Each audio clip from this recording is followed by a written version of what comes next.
Well, thank you very much, everybody. We have a meeting with a man who's become a friend of mine, and we've known each other for a little while in some very interesting times, and we get along. Our countries get along very well. We have a great affinity for each other, and the Chancellor has been very well received in Germany. He's a very successful man, became the Chancellor of Germany, which is a big deal. And he's doing a very good job, in my opinion, a great job, very popular. And the relationship that we have in trade and everything else has been very strong. We've been able to do our deals, and it's been very strong. We'll obviously be talking a little bit about Iran today, and he's been helping us out. We've been very nice, actually. And that is coming along, as you see, very well. They have no Navy. It's been knocked out. They have no Air Force. It's been knocked out. They have no air detection. That's been knocked out. Their radar has been knocked out. And just about everything's been knocked out. So we'll see how we do. But we're doing very well. We have a great military, and they're doing a fantastic job. So we'll be talking about that. And we're talking about some very big trade deals. And those I know will work out, too. So I just want to say it's a great honor to have you at the Oval Office. The beautiful Oval Office, beautiful White House. It's a special place, even from your standpoint. And you have some very special places, too. And I look forward to being with you. Thank you very much. Thank you. Thank you, Mr. President, for having me here in this Oval Office for the third time now. Yeah. Really happy to have the opportunity to speak with you in these challenging times. We are on the same page in terms of getting this terrible regime in Tehran away, and we will talk about the day after, what will happen then if they are out. We have to talk about our trade agreement, which I would like to be in place as soon as possible. And we have to talk about Ukraine. There are too many bad guys in this world, actually, and this is an issue we have to talk about because we all want to see this war coming to an end as soon as possible. But Ukraine has to preserve its territory and their security interests, and well, we will talk about that. We will. Looking forward to that. Well, thank you for being here. Thank you for your hospitality. Thank you for letting me spending the night in your guest house. That's right. Very, very good. Comfortable place. Hope you liked it, right? Absolutely. Yeah, great place. And a famous place. That's good. Very famous. So many former presidents. That's right. Yeah. Very famous place. Any questions, please? Mr. President, did Israel force your hand to launch these strikes against Iran? Did Netanyahu pull the United States into this war? No, I might have forced their hand. You see, we were having negotiations with these lunatics, and it was my opinion that they were going to attack first. They were going to attack. If we didn't do it, they were going to attack first. I felt strongly about that. And we have great negotiators, great people that do this very successfully and have done it all their lives very successful. And based on the way the negotiation was going, I think they were going to attack first. And I didn't want that to happen. So if anything, I might have forced Israel's hand. But Israel was ready, and we were ready, and we've had a very, very powerful impact because virtually everything they have has been knocked out now. Their missile count is going way down. Amazingly, they're hitting countries that were, let's call them neutral, right? They lived together for a long time. I think they were surprised. I was surprised. I think and now those countries are all fighting against them and fighting strongly against them. Someday they'll write a story and they'll say why they did that, but they hit countries that had nothing to do with what's going on. They were sort of leaving everything alone. All of a sudden they had missiles shot in, which shows you the level of evil that we're dealing with. They'll hit people that were actually at least somewhat friendly, and they had no problems with it. Also hitting only civilian places, hotels and apartment buildings, and we're hitting them where it is much more appropriate. We're hitting them very hard. And the big scale hitting goes now. They no longer have air protection. They no longer have any detection facilities at all left. And So they're gonna be in for a lot of hurt. These are bad people. These are people that killed. I guess it's 35,000. It's coming out 35,000 over the last 3 weeks. Protesters, 35,000 violently killed. So these are bad people, and the leader of the pack is gone. And as you know, 49 people were taken out in the first hit, and I guess there was another hit today on the new leadership, and it looks like that was pretty substantial also. So they're getting hit very hard, and we'll see what happens. A lot of people are coming forward.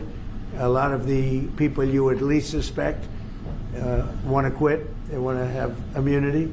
They're asking for immunity, and probably at some point they'll be dropping, as you would say, laying down their guns. We'll see what happens. In the meantime, we're just continuing to go forward. Our military is the #1 in the world by far, and we are. Everything's big in my book. Venezuela was big. This is big. The original hit, Midnight Hammer, was big. Everything you view is big, but it's not considered very big by some standards, by some of our standards. We have a military like no other military that's ever been built. So Mr. President, what's the worst case scenario that you have planned for in Iran? Well, I don't know if there's a worst case. We have them very much beaten militarily from the military standpoint.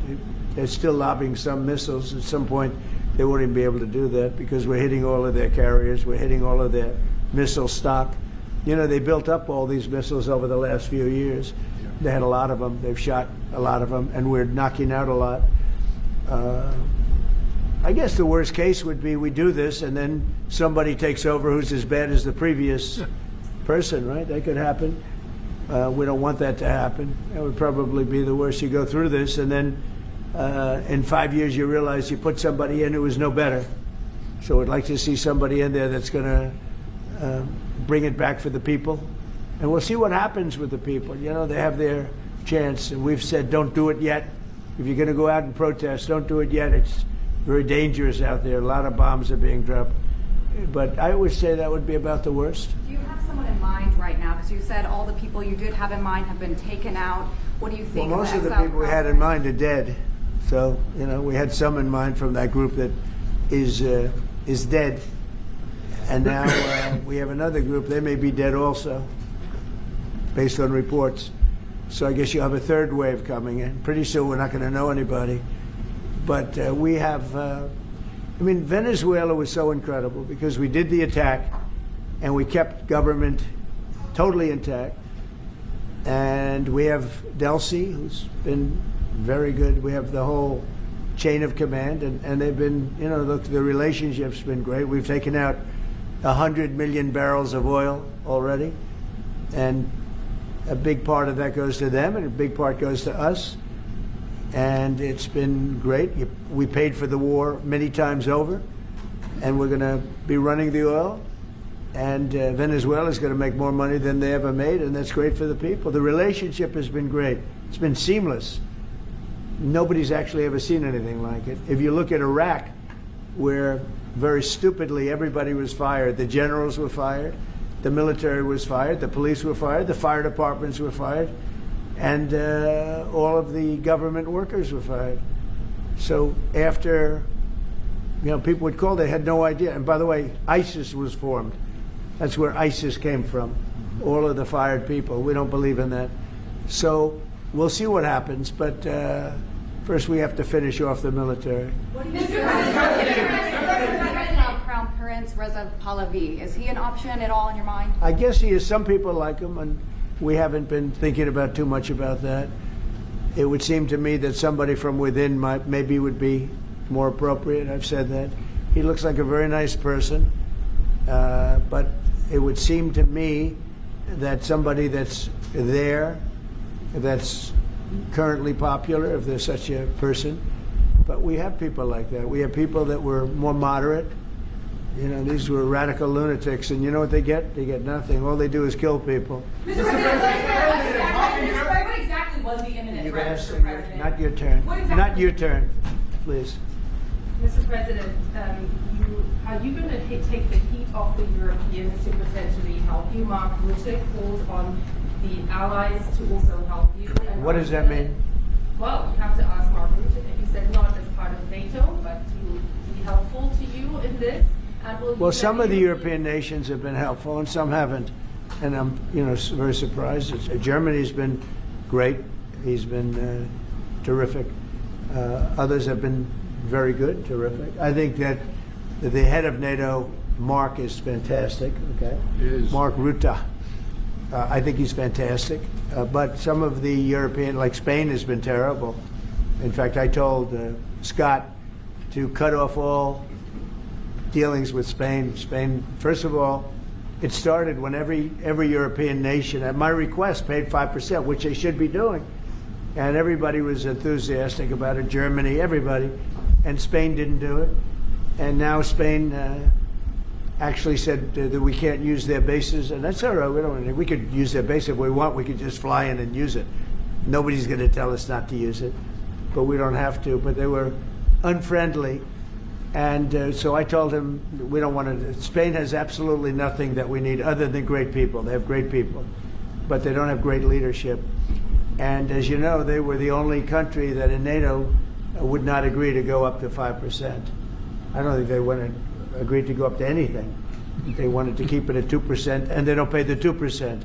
So we're going to cut off all trade with Spain. We don't want anything to do with Spain. What is the expectation towards? And I'm not. By the way, I'm not happy with the UK either. That island that you read about, the lease. Okay, he made it for whatever reason. He made a lease of the island. Somebody came and took it away from him, and it's taken 3-4 days for us to work out where we can land there. It would have been much more convenient landing there as opposed to flying many extra hours. So we are very surprised. This is not Winston Churchill that we're dealing with. Mr. President, what's your expectations towards Germany? What can Germany do and what should Germany do to help you in this conflict? Well, I think they're doing it. I mean, they're letting us land in certain areas, and that's, we appreciate it. And they're just making it comfortable. We're not asking them to put boots on the ground or anything. I mean, we're just they're a respected country. I have a very good relationship with the country. We have, in particular, now with this leader, with this new leader. I think he's an excellent leader. I had my differences with Angela. I said, "You're hurting your country with immigration, and you're hurting your country with energy." And we have a man sitting on my right that is, I think, pretty much the opposite of her on energy and the opposite on immigration. And I think he's doing very well. Commercial air travel right now is severely restricted in the Middle East, and thousands of Americans are stranded. Why wasn't there an evacuation plan, and will you send planes to get people out? Well, because it happened all very quickly. We thought, and I thought maybe more so than most, I could ask Marco, but I thought we were going to have a situation where we were going to be attacked. They were getting ready to attack Israel. They were getting ready to attack others. You're seeing that right now. And a lot of those missiles that are hitting in, those are stationary. Those were aimed there for a long period of time at these other countries. So I think I was right about that. We attacked first. And if we didn't, it could have been, look, we're really decimating them. They're being decimated. And if we didn't, and by the way, we have massive amounts of ammunition. We have the high end. A lot of it was given away stupidly by Biden, very stupidly, for free. And I'm all for Ukraine, but they gave away a lot. As you know, when I give away ammunition, everybody pays for it. The European Union's paying for it. Then they can do what they want with it, but they are giving it, let's say, to Ukraine, and it's okay. But we gave away a lot of high-end, but we have plenty. But we have unlimited middle and upper ammunition, which is really what we're using in this war. And we have really an unlimited supply. We also have a lot of the very high-end stored in different countries throughout the world. We're literally storing it there, which is actually something that I insisted on in my first term. I rebuilt the military in my first term. The military is great. Unbelievable amount of ammunition. or munitions, as they say, were given away to, the Wall Street Journal incorrectly covered the story when they said that it was given away to the Middle East. Not to the Middle East, it was given away to Ukraine. Very little was given to the Middle East. The Middle East would buy a lot, and some of the nations, because they're rich, they have a lot, but it was given away to Ukraine. And it just should have been done. Look, it's a war that should have never happened. If I were president, that war would have never happened. But we have a tremendous amount of munitions, ammunition at the upper level, middle and upper level, all of which is really powerful stuff. Mr. President, a question to both of you. How worried are you that the rising prices for gas and oil are damaging the American economy, and also Mr. Chancellor? Yeah, do you want to go ahead? Yeah, sure. This is, of course, damaging our economies. This is true for the oil prices, and this is true for the gas prices as well. So that's the reason why we all hope that this war will come to an end as soon as possible, and we are hoping that the Israeli and the American army are doing the right things to bring this to an end and to have really a new government in place who is coming back to peace and freedom. Yeah. Something had to be done. And it's been 47 years. They've been killing people all over the world for a long time. They were the kings and fathers of the roadside bomb. Soleimani, we killed him last term. If we didn't, I think it might be a different story today. They would have been much stronger and smarter than they are. But they did the roadside bombs. 95% of the people lost their legs, arms, had their face wiped out, just wiped out. I've seen some young people that it's so sad to watch. And that was almost all, 95% comes from Iran and was Soleimani. Soleimani loved his favorite weapon. He loved the roadside bomb. And when you see people walking around with no legs and no arms and a face that's been blown to hell, these people, what they have to go and the way they have to live, this is Iran. When you look at the barracks, the famous barracks, when you look at the hostages, when you look at a lot of hostages, when you look at all of the problems, they were really a purveyor of terror all over the world for many, many years. And it's something that had to be done, and I believe that if we didn't, because I see where Congress, if I didn't do this, guys like Schumer, who are losers, the Democrats, they're losers, that's why they're not here. Guys like Schumer would say, well, you should have done this. In other words, if I did it, it's no good. If I didn't do it, they would have said the opposite, that you should have done this. But most people feel, I'll tell you what, I have never had more compliments on something I did. People felt it's something that had to be done. So if we have a little high oil prices for a little while, but as soon as this ends, those prices are going to drop, I believe, lower than even before. Could Go ahead, please. Mr. President, Yes. how do you want to solve the conflict on tariffs between the EU and the US? And this was Between who? The conflict on tariffs between the EU and the US. How do you want to solve And U.S. and who? EU, European Union. Union. How do you want to solve Well, That should also go to we won on tariffs, actually. Somebody said you actually won the case. We won on tariffs. We had a decision that was wrong. It was a very bad decision from certain standpoints. From other standpoints, a very powerful decision because it reaffirmed all the fact that we have all these various forms of tariffs that we felt right, but it totally reaffirmed it. It said you can use all of these tariffs. So we have all these vast menus of tariffs, and tariffs have made our country very rich. We have to charge tariffs to nations who play with their money. They move their money up and down like a yo-yo. We have to take care of nations that have been good to us and fair to us, and we're going to take care of them. Other nations, they haven't, and we haven't let them take advantage of us. But the whole thing with tariffs is we had a decision that, like, as an example, we have a license situation, and the license is something that allows us to immediately stop all business with, nobody even knew we had this power, but we do now because of the decision. We have the right to stop all business having to do with certain country. If a certain country is not treating us well, the president, without going to Congress, has the right to stop. Sort of interesting. I have the right to stop, but under that one law, I didn't have the right to charge them. So I have the right to license them, but I don't have the right to charge, which is frankly ridiculous. But the right was given to us by the Supreme Court. And we have the right, as an example, we talked about Spain.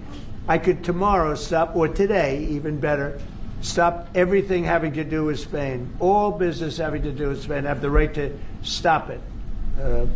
Embargoes, do anything I want with it. And we may do that with Spain. What do you think? Well, sir, I think we're going to talk about it with you. I know that you have a strong power. The Supreme Court clarified. We know you can use it. And if you need to use it to assure national and economic security, we'll do it. Scott, do you have an opinion?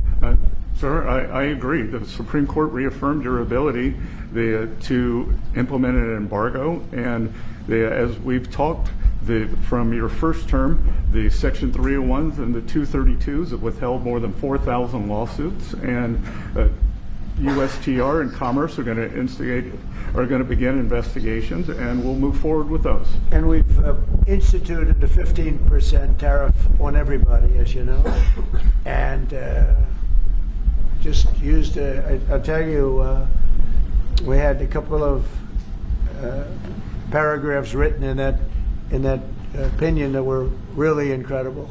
Justice Kavanaugh wrote a fantastic dissent, but in his dissent he said what we should do, and we knew that too. We just wanted to simplify it, and for some reason, I think, very, very foolishly, the courts decided no, but they said you can do it many other ways, and that's what we're doing. And what we've done is we've gone to a very simple, straight 15% tariff. We've taken in hundreds of billions of dollars in our country because of tariffs. So we've taken in all of this money, hundreds of billions of dollars, and honestly, it's made us very rich as a country. Right? So it's been doing good. When will you have the full plan implemented? We have a 5-month period, up to 5 months, where we can go at 15%. And while we're doing that, as you know, we're doing the various studies and things, and we'll be coming out with different tariffs on different countries. You want to talk about that first? Yes, sir. By the time the 5-month period has elapsed, we'll have completed investigations under Section 301, which Secretary Besson talked about. We know there are countries out there with deals who are very interested in keeping the deals. We need to go through and investigate all these unfair trading practices, the kinds of things you talked about, and make sure that we're protecting U.S. economic security. We know there are countries. How are we going to treat Germany? Well, I think you should hit them very, very hard. You knew he was right there when you said that. They have expressed an interest. Germany's been quite constructive in wanting to move forward and be helpful. The rest of you will talk to them as well. But obviously, I will say every single country wants to make the deal they already have. In other words, a deal that we have using the other authority, they want to make the same deal. And we'd like to see, actually, we're going to adjust it somewhat upward, actually, but they all want to stay in the deal. And so we'll probably be able to do that pretty easily. For Ukraine, after all, Iran won't be able to deliver drones to Russia anymore. So what does this war mean to Ukraine? And having Chancellor Merz sitting next to you, whom would you call if you want to talk to Europe?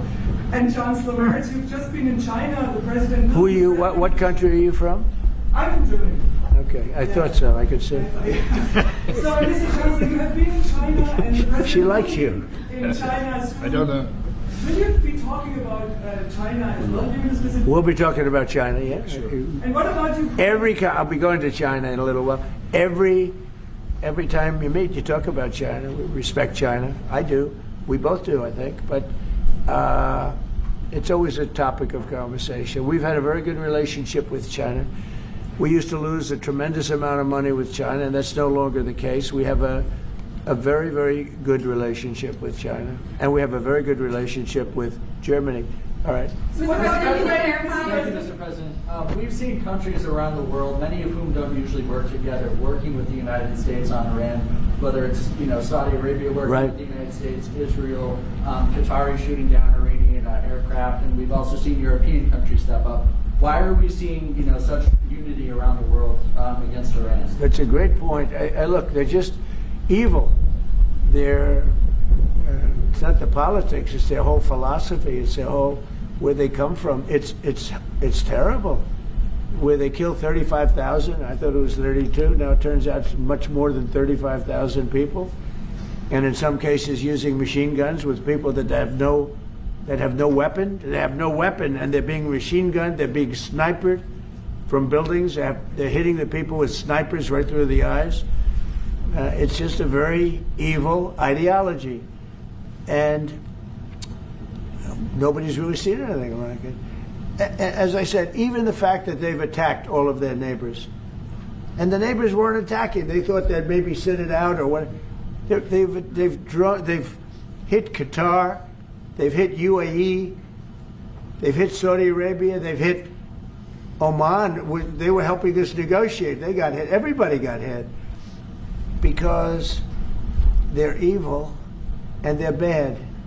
It's a bad seed. And somebody had to do it.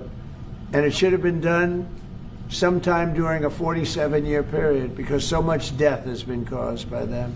So much unbelievable death. From Germany, too. Germany's been hit. Everybody's been hit by them. It's an evil ideology. And I've never been... Look, I've done a lot of good things. So many people are saying, thank you, thank you, thank you. You see it in the streets of Los Angeles. They have thousands of people. I saw it the other day. Pictures of Donald Trump, and I'm on the phone, probably talking to you, and I'm looking, and I see my picture. I say, "Oh no, it's another, protest." I see and then I started saying, "Boy, they were very friendly people." And then I saw a woman hugging the picture of me. I said, "What's going on?" And it turned out to be these are Iranian people that live in the United States. So many. Thousands and thousands. You saw the rallies. And in New York, too, they had a big rally, my pictures all over the place. The fact is that people are happy what we did. And you could never, and I've always said it, you could never have had true peace in the Middle East if Iran was allowed to go, even beyond the nuclear. If Iran was allowed to have look at all the missiles they built. A lot have been now taken out by us, and a lot have been expended. But they had thousands of missiles in a fairly short period of time. And I'll go two things.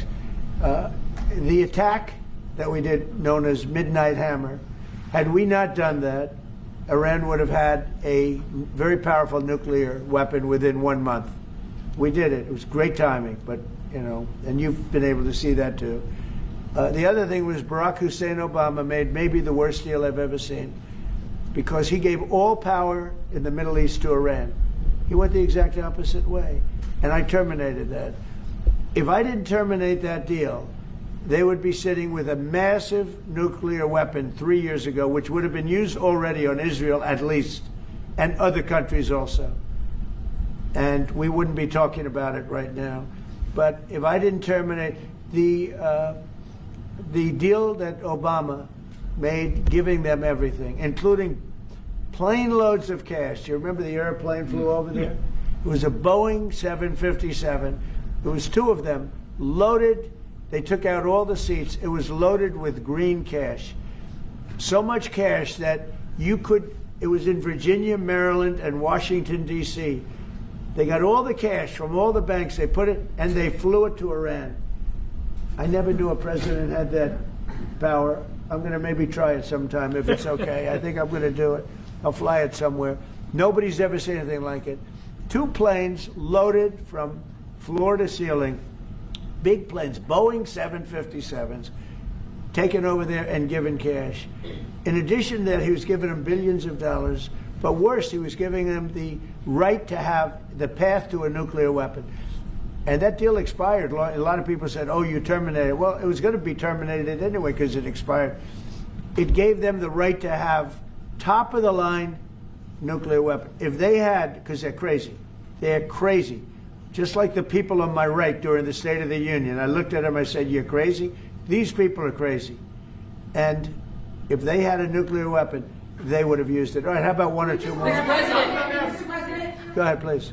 Chancellor Merz, you just heard that the president is thinking about punishing Spain.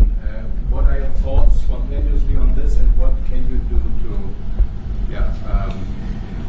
Well, the answer on that is quite simple. We are trying to convince Spain to catch up with the 3% or 3.5%, which we agreed on in NATO. And as the president said, it's correct. Spain is the only one who is not willing to accept that, and we are trying to convince them that this is a part of our common security, that we all have to comply with this numbers, and this is 3.5 for military and another 1.5 for our military infrastructure. So Spain has to comply with that. Spain has been very, very uncooperative, and so has UK. Now the second one is shocking, but this is not the age of Churchill. I will say the UK has been very, very uncooperative with that stupid island that they have, that they gave away and took a 100-year lease, having to do with perhaps indigenous people claiming the island that never even saw the island before. What's that all about? And they ruin relationships. It's a shame. It's and that country, UK, and I love that country. I love it. My mother was born there. I love it. My mother was born there. My father was born, right? He knows all about my father. My father was born there. So, you know, very places that you sort of automatically very feel warmly about. But the UK, what they're doing with energy and what they're doing with immigration is horrible. You have the North Sea. Somebody said yesterday, what would you do if you were in the UK? Open up the North Sea.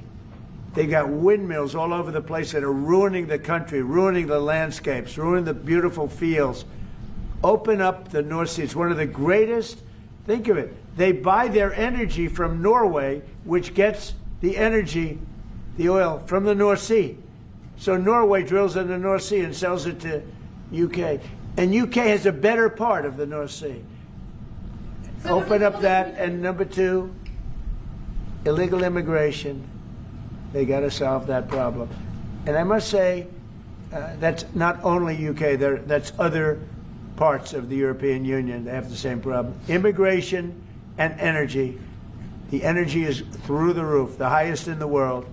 And the immigration was, I mean, you know, look, you have places where in the UK, you have a terrible mayor of London, terrible. He's an incompetent guy. But you have Sharia courts. You don't have Sharia courts. You don't want Sharia courts. You have Sharia courts adjudicating law. So it's very simple. Immigration, very importantly, immigration and energy. And you bring it back. Otherwise, you're not going to bring it back. Okay. One more. Go ahead. I have a question for the Chancellor. Yes, please. To the Chancellor, Chancellor Merz. Yeah. You've called for unity and joint force in this moment against Iran. What does that look like to you? And then, Mr. President, where is getting a deal with Russia and Ukraine on your priority list right now? So we, as I said, in Germany the last 2 days, we are supporting the United States and Israel to get rid of this terrible terrorist regime. And we are looking forward to a day after, and we have to talk about the strategy. What is following after this regime is away, and we have to strategize on this entire region. And we are having a high interest in common approach and common work and what we can do, and this is important not just for the Americans. This is extremely important for Europe and extremely important for Israel and their security. So we are really looking forward to find ways how to deal about the day after. And as far as Russia, Ukraine, where is it on my priority list? Very high. We thought that, I thought it was going to be one of the easier ones. I've settled 8 wars, and actually maybe one more than that. But minimum 8 wars, big ones, potential India, Pakistan, big wars, very important, big ones. I thought this was going to be much easier than it is. There's tremendous hatred between President Putin and President Zelensky, tremendous hatred. I've seen a lot of hatred in my life, but I think this is about top scale. I believe it's going to happen. Sometimes I blame one, sometimes I blame the other. I think it's going to happen, but it's high on my list. Not in that it affects the United States so much, because it's very far away, but last week, last week and for the last 4 weeks actually, 32,000 soldiers died. 32,000. And it's been averaging 25 to 30,000 soldiers a month have been dying in that stupid war. And I'd love to see it ended. It's the worst that there has been since World War II. If you can't get a deal, what will that mean for you? All you can do is do your best, you know. It takes two to tango, and they have to get along. They have to be able to talk to each other. They hate each other a lot. That has an impact, you know. It really has an impact. It's bad for both. The saddest is that if the election weren't rigged, my election, that war would have never taken place. And you know what else wouldn't have taken place? Allowing 25 million people to pour through an open border. That wouldn't have taken place. A lot of things would have been different. But we're doing very well, and I think a big factor in this world and future factor is what we're doing right now with Iran. If we don't stop them, or if we didn't stop them, or if we didn't start, they've been decimated. But if we didn't do what we're doing right now, you would have had a nuclear war, and they would have taken out many countries, because you know what? They're sick people. They're mentally ill, sick people. They're angry. They're crazy. They're sick. Thank you very much. Thank you very much, everybody. Thank you. Thank you very much.